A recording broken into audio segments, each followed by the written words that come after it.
And I just want to say, I just want to thank our partners. BPL এর মাঠে ঢাকার পতন যেন থামছেই না। প্লেয়ার্স ড্রাফট থেকে শুরু করে প্রতিটি ম্যাচে আলোচনার কেন্দ্রে ঢাকা ক্যাপিটালস।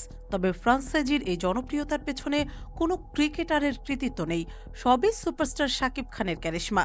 কিন্তু মাঠে নামলে গল্পটা সম্পূর্ণ উল্টো।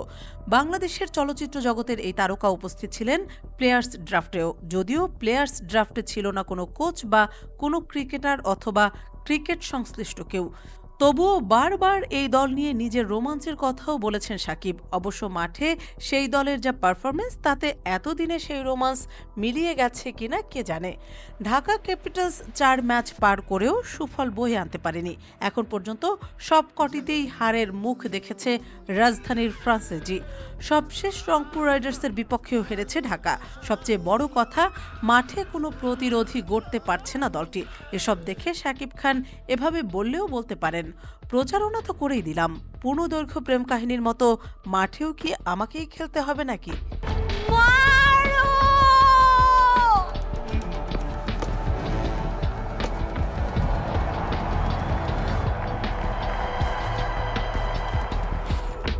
সেটা হয়তো শাকিব বলবেন না। মাঠের খেলাটা ক্রিকেটারদেরই খেলতে হবে। তো এই মাঠের খেলায় ঢাকা ক্যাপিটালস এতটা মুখ থুবড়ে পড়েছে কেন? নির্দিষ্ট কোনো কারণ বলা মুশকিল। ঢাকা যে মুখ থুবড়ে পড়ছে সব বিভাগেই। ব্যাটিং লাইন আপের কথা আসলেই সবার আগে তানজিদ হাসান ও লিটন দাসের নাম চলে আসে। জাতীয় দলের এই দুই ব্যাটার যেন কে কম রান করবে প্রতিযোগিতায় নেমেছেন। টুর্নামেন্টে তানজিদের সর্বোচ্চ রান 30 আর লিটনের 31। ওপেনিং পজিশন থেকে সরেও রান পাচ্ছেন না তারা। অন্যদিকে শাহাদাত হোসেন আর হাবিবুর রহমানের মতো তরুণরা হতাশ করে চলেছেন।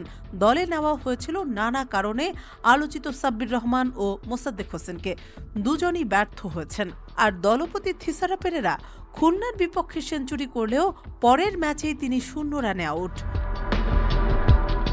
বোলিং আক্রমণে পেসার মোস্তাফিজুর মুক্তি দোলাচ্ছেন।